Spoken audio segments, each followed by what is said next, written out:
She didn't walk into my life so much as she launched herself into it. A friend introduced us at a small get-together, and within 5 minutes she'd taken my drink, sipped it without asking, and told me the story I'd meant to tell, but better. Everyone laughed. She gave me a look like, "See, I improve things." I spent the rest of the night trying to keep up with her energy, which felt like standing in front of a fan and telling myself I love the wind. When she texted me later, not that I had fun, just, "We're getting tacos tomorrow. Pick me up at 7. Don't be late." I read it 3 times and smiled like a teenager. I liked that she knew what she wanted. I didn't realize she also liked deciding what I wanted. On our 3rd time out, she asked to see my phone, because I don't date people who hide. She didn't ask for my passcode. She just watched my face when notifications came in, like it was a card trick, and she was hunting the ace. I tried to play it casual, told myself honesty would make everything simple. She grinned when she caught me flinch at an old group chat, lighting up, "You're cute when you're guilty," she said, like I'd done something wrong by existing before she arrived. Later, she kissed me hard in the hallway and said, "I don't do slow." I heard that as passion. I should have heard it as warning. Her job was content, which is another way of saying every day needed a plot twist. She filmed everything, not just brunch and outfits. Fights, apologies, my hand on hers, the empty plate after I cooked. She called it capturing the real, but the lens always pointed one way. If I asked to keep something just ours, she'd pout that I was ashamed of her, then post a teary video about men who hide you. When the comments rolled in, she'd read them out loud like scripture while I stood there holding the takeout she'd made me drive across town to get. She liked to stand on a mountain made of the moments she'd mined. She had rules I never got to agree to. If she texted, I answered. If she called, I picked up. If she disappeared for a weekend, she was recharging. If I disappeared for an evening, I was with someone. When I said that wasn't fair, she smiled and said fair was for children. It sounds ridiculous on paper. In person, it felt like trying to walk with a magnet under the floor, pulling at your feet. I kept adjusting to stay upright and congratulated myself for balance, as if balance was a goal and not forward motion. There were good pieces, and that's the worst part, because they make a person doubt their own eyes. She could be funny in a way that made me forget the rest of the room. She called me at noon to say she missed my stupid analog watch, and at midnight to ask what my favorite teacher's name was, so she could surprise me later with something tied to it. She knew how to make warmth feel rare, and therefore valuable.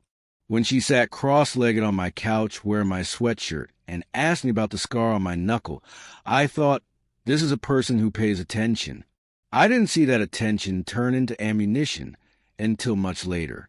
Money started as a joke and turned into a policy. She'd wave the check away and say, "Be useful?" Then kiss my cheek like I was a good pet. If I hesitated, she'd go quiet and post a story about performative broke boys. I told myself I didn't mind, that I made enough, that I liked being generous. Then came the emergency purchases, a lens, a ring light, a weekend collab retreat that somehow involved a private chef and a rooftop pool. When I said I couldn't keep covering everything, she tilted her head and said, "I thought you were serious about us." I heard the unsaid part. Serious men pay. Boys keep score. I paid and hated myself for doing it. She liked to pick at my friends away at cat pics at a loose thread. This one was jealous. That one was fake. The other one wanted me to fail. She said it quietly, like she was protecting me, like she was the only one who saw the truth. I started skipping poker nights, then birthdays, then brunch. When my best friend asked if everything was okay, I told him we were just busy. Later she told me he looked at her wrong, and I should rethink that friendship if I wanted peace. I thought peace was a thing you built together. With her, it was a thing you bought by cutting pieces off yourself. The first big blow-up happened on a Tuesday. I had a presentation the next morning. She knew that.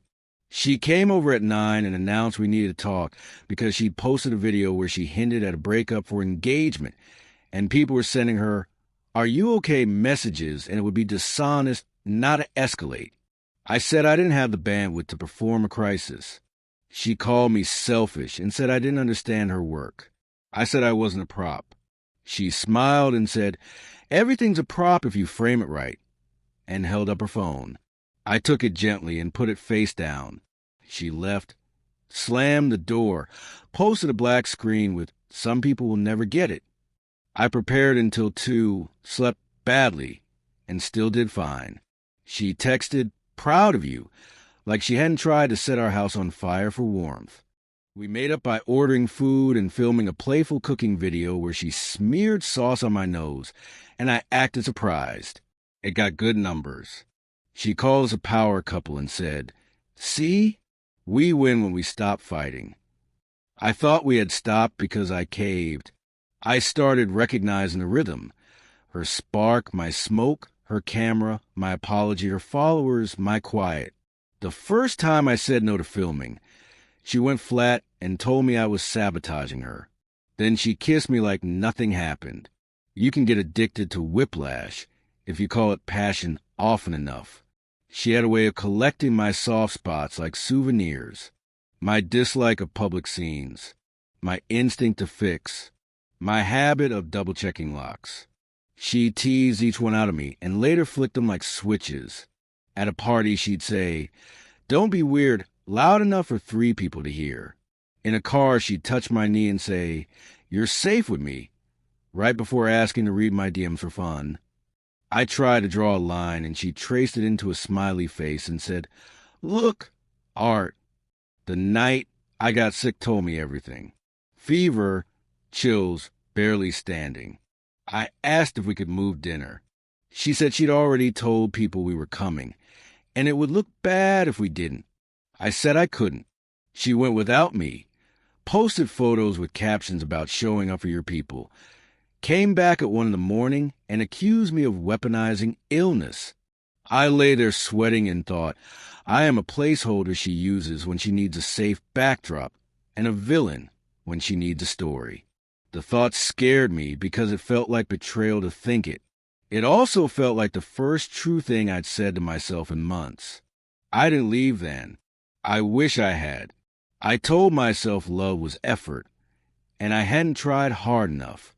I told myself every relationship has its language, and we were still learning ours. She helped me believe that by handing me good days like candy between the slaps. She'd show up with coffee and say she dreamed about my laugh. She'd slide into my lap and call me her anchor.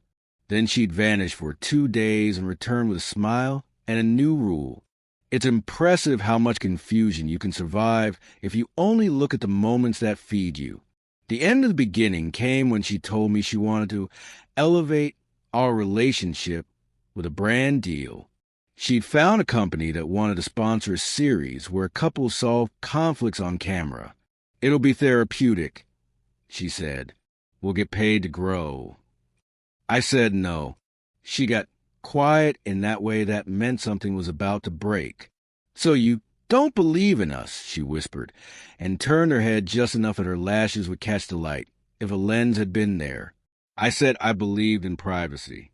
She said privacy was a myth for people with nothing to be proud of.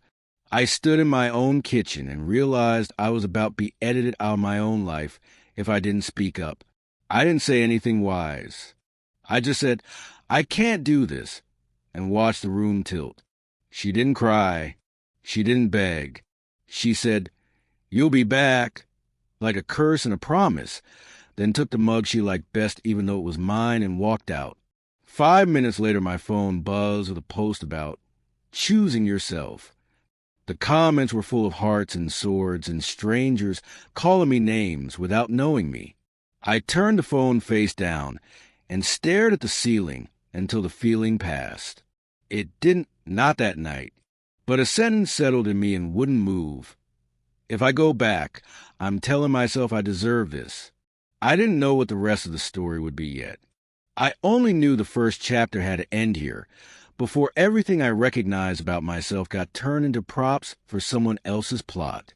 She didn't let the break sit. 2 days of silence, and then the drip started. First, it was nostalgia dressed as kindness. A photo of the mug she took, captioned "Miss my morning buddy."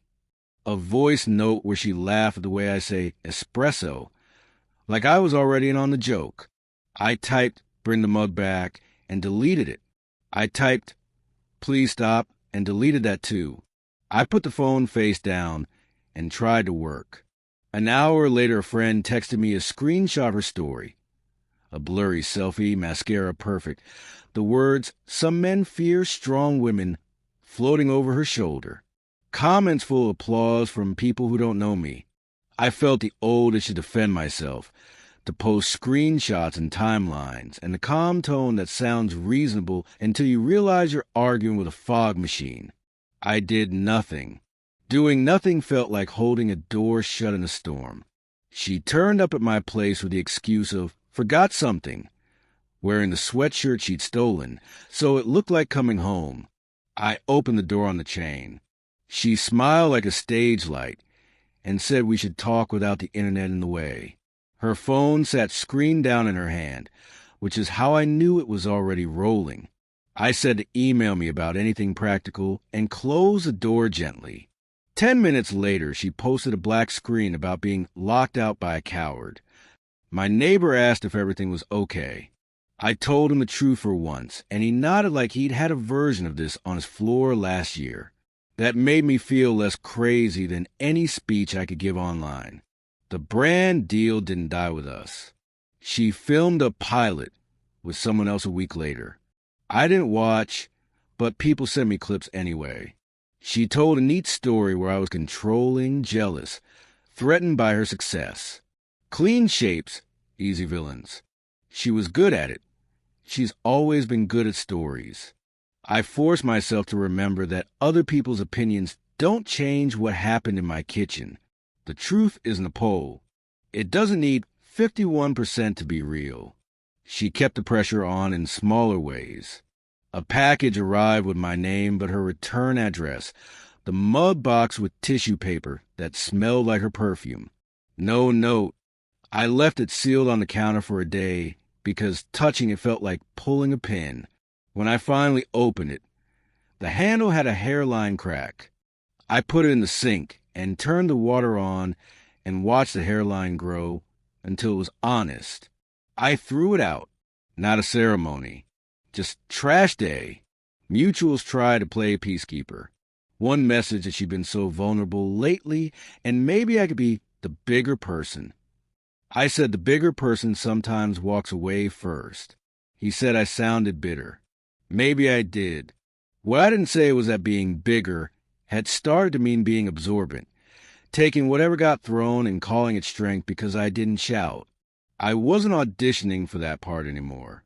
She switched to urgency, claimed there were legal issues with shared footage and we needed to resolve it like adults.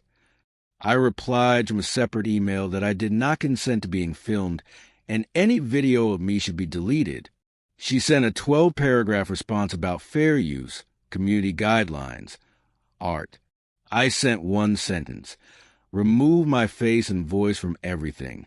She went quiet on email and loud on stories. That's her courtroom. I kept mine boring and written down. There were moments that almost hooked me. She called late one night from a number I didn't know and said she was outside and scared. My legs moved before my brain did. At the door, I stopped and looked through the peephole.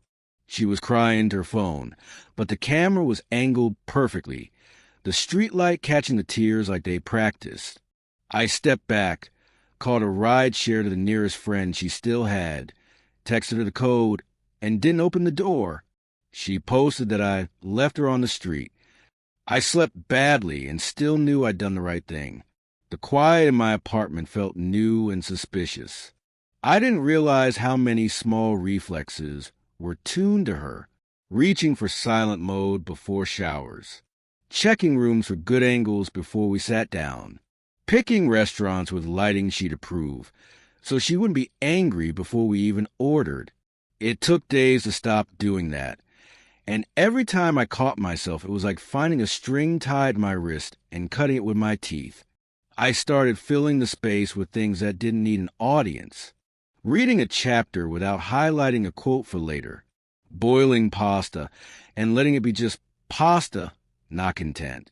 Calling my brother and telling him I was fine when I wasn't, and then correcting myself because practice matters.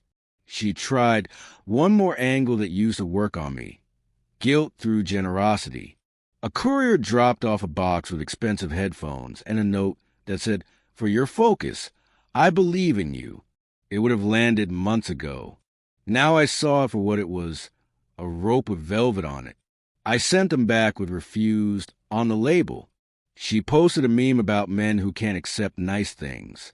It made me laugh out loud in my kitchen, which felt like a small win I didn't have to share. The hardest part was the days that were actually good. Sun came through the blinds right. Work went smoothly.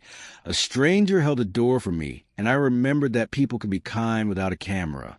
Those were the days I was most tempted to text her, not because I missed her chaos, but because my brain wanted to believe the good could be shared. I told myself a true thing that sounds petty, but saved me. Not everyone earns access to your good days back just because they survived your bad ones with you. She showed up at a mutual friend's low-key thing, late again like an entrance. I felt that old tightness in my chest, the one that says get ready to perform calm. She hovered near, telling a loud story about men who can't handle ambition, pausing just long enough for people to look at me and then back at her. I didn't take the cue. I asked the host where the toolbox was and spent 20 minutes fixing the wobble on his coffee table. Petty therapy, but I left with a steady table and a steady pulse. On my way out, she brushed my shoulder and whispered, "You'll miss me when the quiet gets boring." I said, "Maybe," and kept walking because the power wasn't aligned. It was in not turning around for applause. Back home, I wrote down 3 sentences on a sticky note and put it on my fridge, not as a manifesto, just as a reminder I could see when I was done with nostalgia. You don't have to explain your no. Privacy isn't shame. Calm doesn't need witnesses. I made tea. I watched steam rise and didn't reach for my phone. For the first time since she walked out with that mug, I believed I could hold this line without white-knuckling it. That scared me a little. It also felt like the first honest step toward a life that wasn't staged. She didn't slow down after the stunt with the package and the fake emergencies. If anything, she got sharper. Every time I thought she'd run out of ways to get under my skin, she found another angle.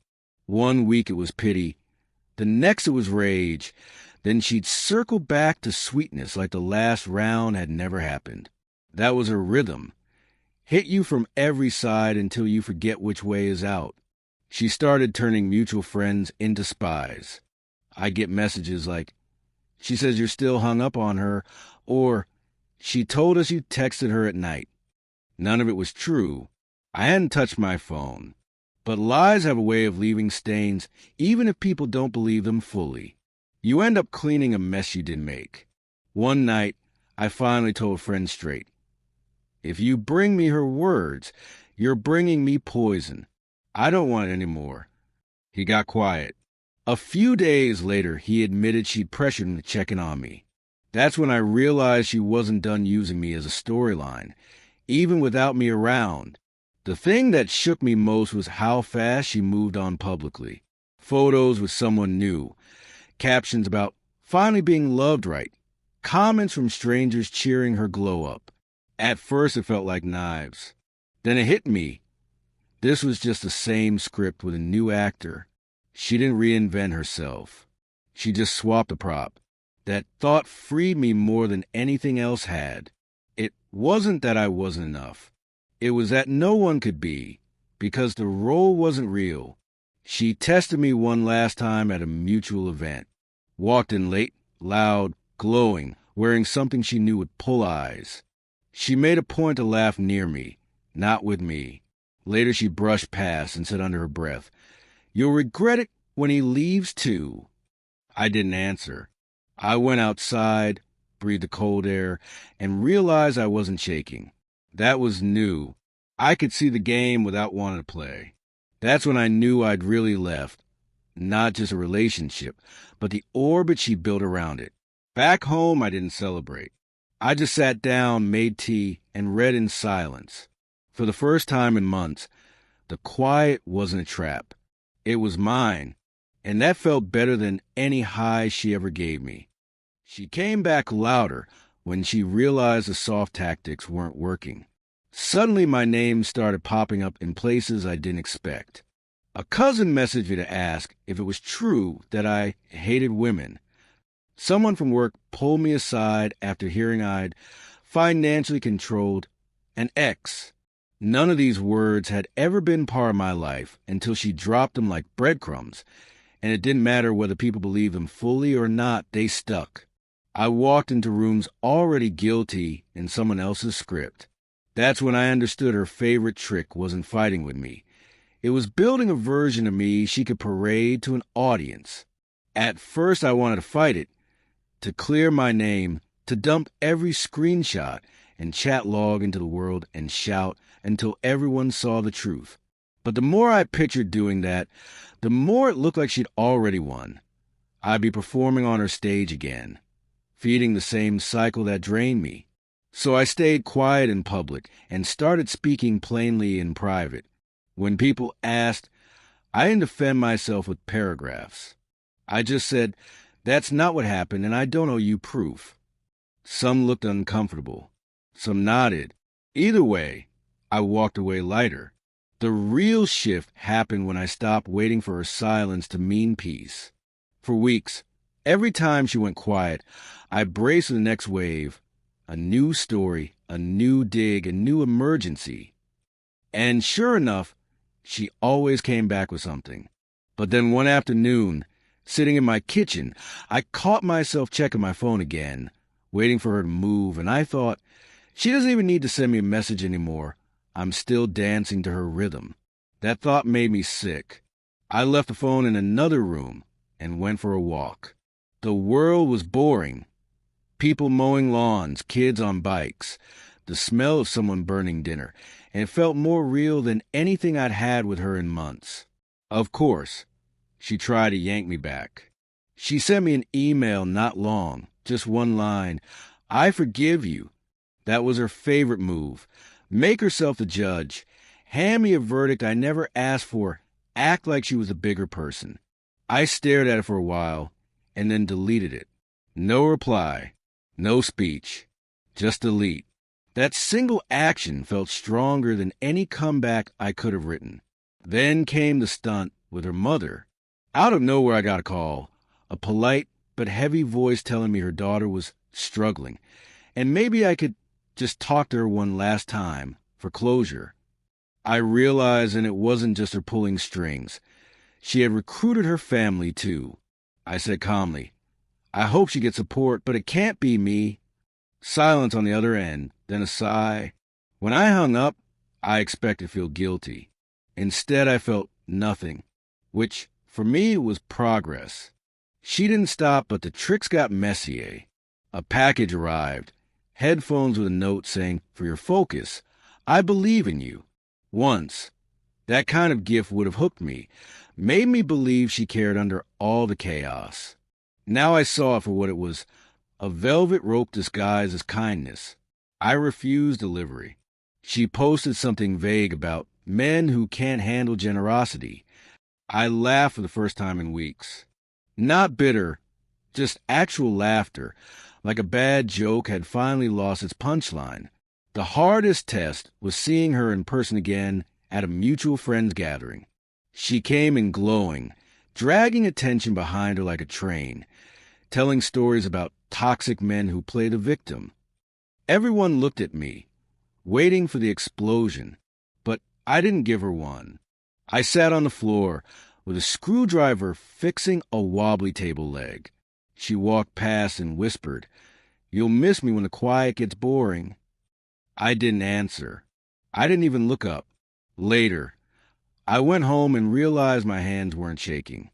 That's how I knew I wasn't hers to toy with anymore. Now the quiet feels different. At first it was heavy, like something missing. Then it turned into space, room I could move in without stepping on glass. I fill it with small things.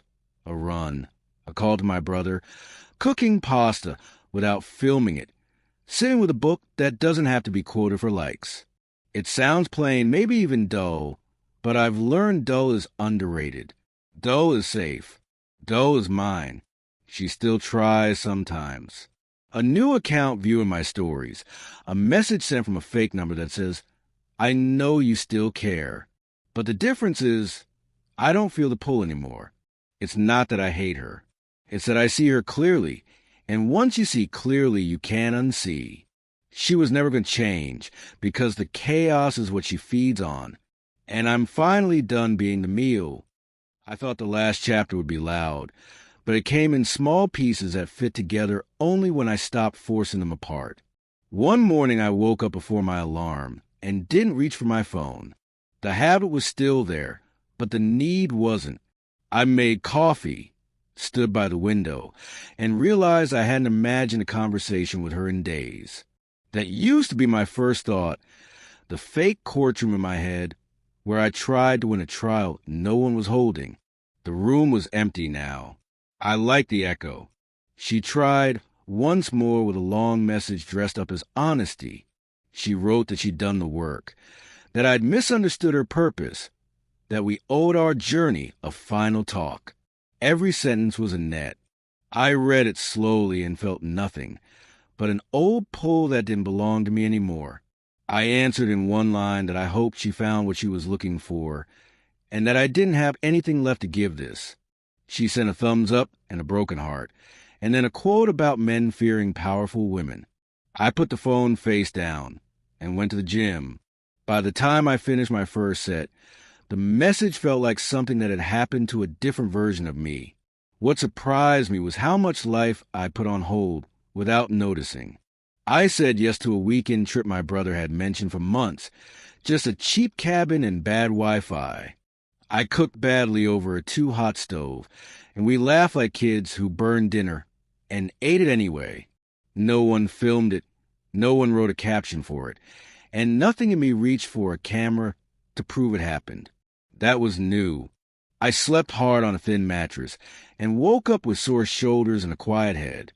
On the drive back, I realized I hadn't checked who watched my stories in 2 weeks, because it didn't matter. The people who mattered were in the car. Back home, I started putting order to the parts of my life I'd let fray. I fixed the squeaky door, replaced a light bulb that had been out so long I forgot the room could be bright. Finally took a stack of clothes to donation instead of moving it from chair to chair. None of it was heroic. It felt like sweeping after a long party you hadn't wanted to host. I kept finding little reminders of her. Lip balm under the couch, a bobby pin in the sink trap, a note folded tiny in an old jacket pocket that said "Be useful" with a smiley face. I tossed them without ceremony. Not to erase anything, just to stop living in a museum of a story that didn't deserve exhibits. There was one test I didn't expect. A mutual sent me a link to her newest video. Different guy, same script, same lines about being too much for small men. I almost clicked. Then I asked what I'd gained by watching, and the answer was nothing. I put my phone on the counter and made pasta.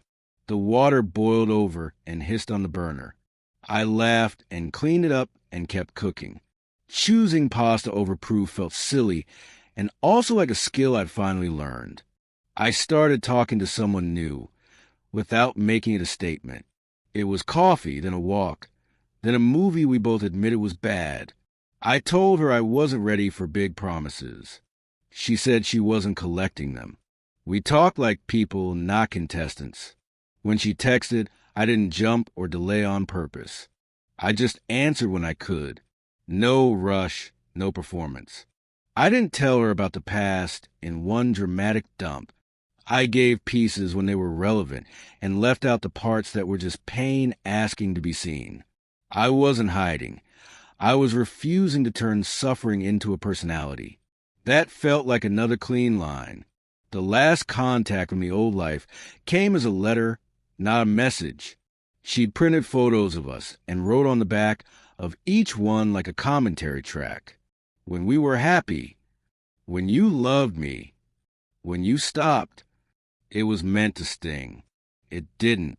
I put the stack on my table, made tea, looked through them once, and noticed something I'd missed while living it.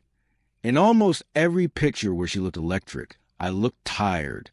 Eyes a little dull, shoulders a little tight, smile a half-second late. I put the photos back in the envelope and walked them to the bin, not because I hate her, because I don't need a mirror that lies about what it costs to glow that bright. Now my days don't feel like a performance review.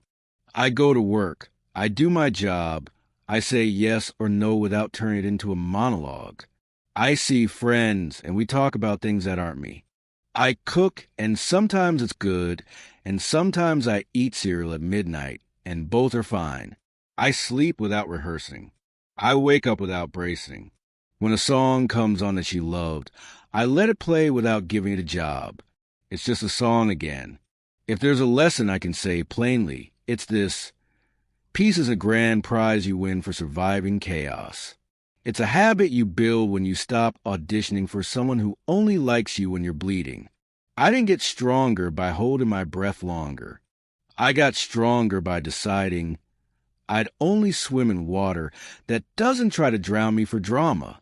And if I ever feel that old tug again, the one that mistakes intensity for love, I'll remember the sound of quiet morning, the taste of coffee I didn't rush, the way my phone looks face down while the kettle sings.